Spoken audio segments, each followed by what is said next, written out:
जी मित्रों नमस्कार। मैं ओपी शर्मा ज्योतिषाचार्य नई विद्या ज्योतिष परामर्श केंद्र में आपका हार्दिक स्वागत करता हूं।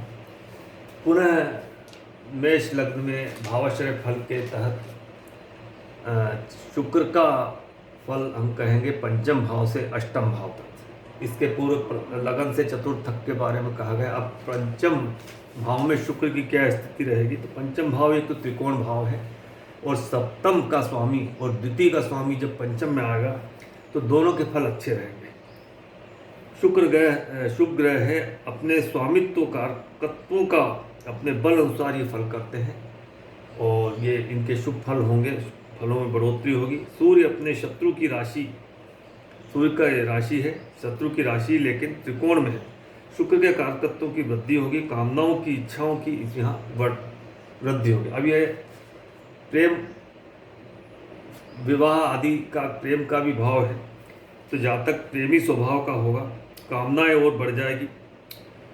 पढ़ने लिखने में बहुत होशियार होगा, लेकिन क्योंकि ये भी गुरु है, शुक्र दैत्यों का गुरु है, सांस्कृतिकताओं का डिपार्टमेंट है शुक्र के पास, तो पढ़ने लिखने में बहुत होशियार होंगे, बुद्धि तीक्ष्ण होगी, विवेकी होंगे। शुक्र संतान भी देते हैं और शुक्र जो है 6, 7, 10 भाव में ही अच्छे परिणाम नहीं देते हैं। छठे भाव में, 7वें और 10वें में अच्छे परिणाम न देते, बाकी सभी भावों में शुक्र गोचर में भी अच्छे फल देते हैं। सीधी दृष्टि लाभ स्थान पर पड़ेगी। अब इनकी दृष्टि जो है लाभ स्थान पर पड़ेगी तो लाभ के लिए चिंतित रहेंगे, निवेश की चिंता करेंगे, अच्छा लाभ भी प्राप्त होगा इनको। तो शुक्र का जो पंचम में है अच्छा फल प्राप्त होगा, अच्छे एजुकेशन में अच्छे होंगे। और दूसरा इस दाम्पत्य जीवन भी अच्छा होगा मित्रों यहाँ पर, क्योंकि अपने से 11वां गया है और काफ़ी अपने स्पाउस को प्रेम भी करेंगे, प्रेम के भाव में ही चला गया है। दूसरा दूसरे का स्वामी जो है पंचम में गया है, तो ये अपनी बुद्धि से धन भी कमाएंगे मित्रों। वाणी बहुत ही अच्छी होगी, ज्ञानपूर्ण वाणी होगी। तो मित्रों अब हम छठे भाव में शुक्र को रखकर देखते हैं क्या होगा। तो छठा स्थान जो है बुध की राशि है मित्रों, तो मित्र की राशि है शुक्र के लिए। तो हालांकि शुक्र के लिए ये नीच राशि है। छठा स्थान जो है वो दुख स्थान भी कहलाता है मित्रों। शुक्र के अपने कारकत्वों की यहाँ हानि होती है, शुक्र अच्छा नहीं होता मित्रों। द्वादश स्थान में अब दृष्टि पड़ती तो अनैतिक व्यय करेंगे, अनर्गल व्यय करेंगे, फालतू के व्यय यहाँ पे करेंगे। शुक्र यहाँ बैठ कर बिना काम के, कोई काम के व्यय करेंगे और व्यय करके अप्रसन्न भी रहेंगे। और प्रकृति विपरीत होगी, विरोध इनका होगा, विरोधाभास होगा, खर्च पर नियंत्रण नहीं कर पाएंगे, कामनाएं के वशीभूत हो जाएंगे, रोग ऋण शत्रु को ये बढ़ा देंगे। अब छठा भाव क्या है, अशुभ भाव। तो ये अशुभ भाव ही ग्रह ही अच्छे होते हैं। अभी शुक्र जो है ये तो नैसर्गिक शुभ ग्रह है, तो यहाँ ये रोग भी बढ़ाएंगे। तो रोग शुक्र से संबंधित होंगे, मूत्र से संबंधित, किडनी से संबंधित, गुप्त रोग आदि हो सकते हैं। ऋण बढ़ा देंगे, लेने तत्काल ले लेंगे, शत्रु बढ़ा देंगे। शुक्र के विक्षिप्त होने से आंखों की रोशनी में भी हानि होगी। शुक्र अगर पीड़ित हुआ तो आंखों की रोशनी भी कमजोर हो जाती है। पति पत्नी के व्यवहार अच्छे नहीं होंगे। अब ये सप्तमेश जो है वो कहाँ चला गया, अपने से 12वां चला गया, तो पति पत्नी का व्यवहार अच्छे नहीं।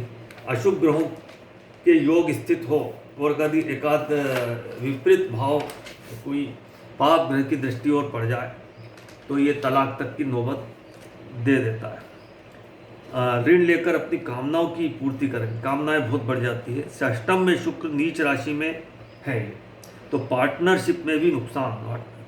अगर बिजनेस करते हैं तो पार्टनरशिप करने में दिक्कतें आए। धन के लिए पंचम है, अतः ऋण लेकर अपनी कामनाओं की पूर्ति करें। अब ये धन भाव से सब दाम्पत्य भाव से तो 12वां हो गया, तो दाम्पत्य को खराब करेगा। व्यापार करेंगे तो उसमें इनको दिक्कतें खड़ी हो जाएगी। और जो ये भाव है द्वितीय भाव, द्वितीय से पंचम है, तो ये कैसे न कैसे करके अपनी कामनाएं पूर्ति करेंगे। लेकिन द्वितीय का छठे में जाना अच्छा नहीं होता। ये एक धन की हानि वाला भाव है, धन की हानि होगी यहाँ छठे में होने से।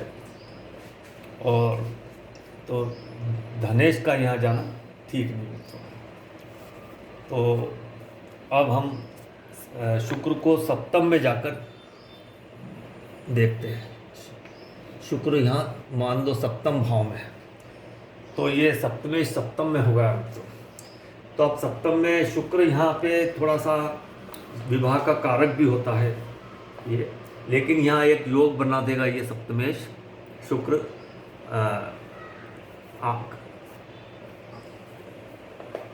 तो सप्तम भाव में मालव्य महापुरुष पंच महापुरुष राजयोग बना देगा। गुप्त या शुभ ग्रहों की दृष्टि होगी तो कोई और ग्रहों की दृष्टि होगी तो ठीक है, नहीं तो केंद्राधिपति दोष भी लगेगा। अगर इसमें शुक्र पे कोई थोड़ा बहुत पात प्रभाव पड़ जाए तो ठीक, नहीं तो केंद्राधिपति दोष लग जाएगा, सप्तम की हानि हो जाती है मित्रों से। और सप्तम में शुक्र हो तो स्त्री जाति की कुंडली हो तो कोई कलंकित होने का भी योग लगता है मित्रों। स्वतंत्र कारकत्वों की हानि इनके शुक्र की नहीं, लेकिन हाँ दाम्पत्य की हानि होती है ये यदि शुक्र पर कोई पाप प्रभाव पड़ जाए।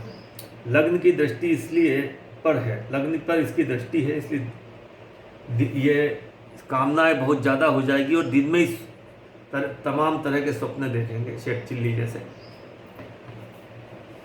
तो कामनाएं अधिक होगी और कामनाओं के कारण ये दुखी हो जाएंगे। सप्तम में शुक्र फल को कम करते हैं, अपने जो है ना वो दाम्पत्य संबंधी फल जो है वो कमज़ोर हो जाते हैं। पार्टनरशिप में भी नुकसान है, तलाक तो नहीं होगा जब तक अलगावधि ग्रह अगर कोई बैठ जाए तभी इसमें तलाक भी होगा।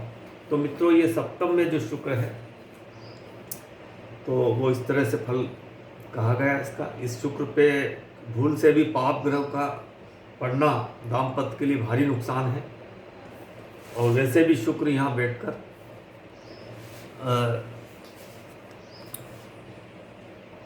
कारको भावनाशय करता है। तो अब इस शुक्र के सप्तम के बाद हम शुक्र को अष्टम में रख के देखते हैं। तो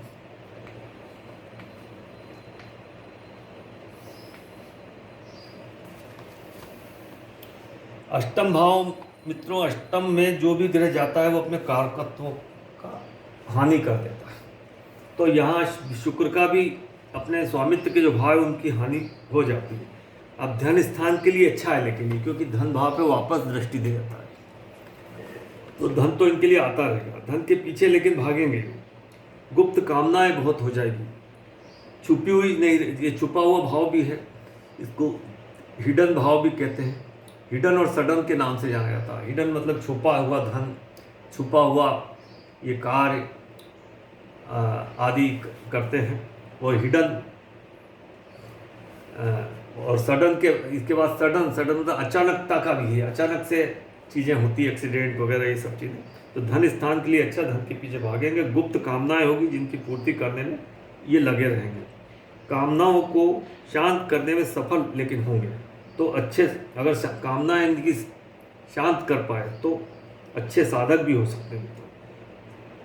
संस्कार इनके अच्छे होते हैं। लग्न से 8वें होने से लग्न को पीड़ित करेगा। सप्तमेश अष्टम में धन में कोई परेशानी नहीं, वाणी अच्छी रहेगी, कुटुंब अच्छा, संस्कार अच्छा। लग्न से 8वां होने से लंबी बीमारी भी हो सकती है। ये शुक्र क्या है कि मारक भी है, यहाँ प्रबल मार्केश कहलाता है ये, सप्तमेश भी और द्वितीयेश भी। तो द्वितीयेश इसलिए कि ये अष्टम से अष्टम, तृतीय से 12वां है, तो ये दूसरा, और ये अष्टमेश से 12वां है सप्तम। ये दोनों भाव प्रबल मार्केश होने से अष्टम में ये असाध्य बीमारी भी देने में ये शुक्र सक्षम है। तो और दाम्पत्य की भी हानि करता है, पत्नी बीमार रह सकती है, रोगी नहीं हो सकती है।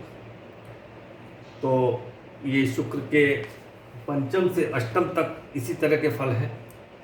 और ये आपने पूरा वीडियो देखा, इसके लिए धन्यवाद। वीडियो यदि अच्छा लगता है तो लाइक कीजिए, चैनल को शेयर सब्सक्राइब कीजिए मित्रों। पुनः इस शुक्र का अंतिम पाठ 9 से द्वादश तक का है, उसे लेकर हम पुनः अगले पार्ट में प्रस्तुत होंगे। तब तक के लिए आप इजाज़त दीजिए। नमस्कार।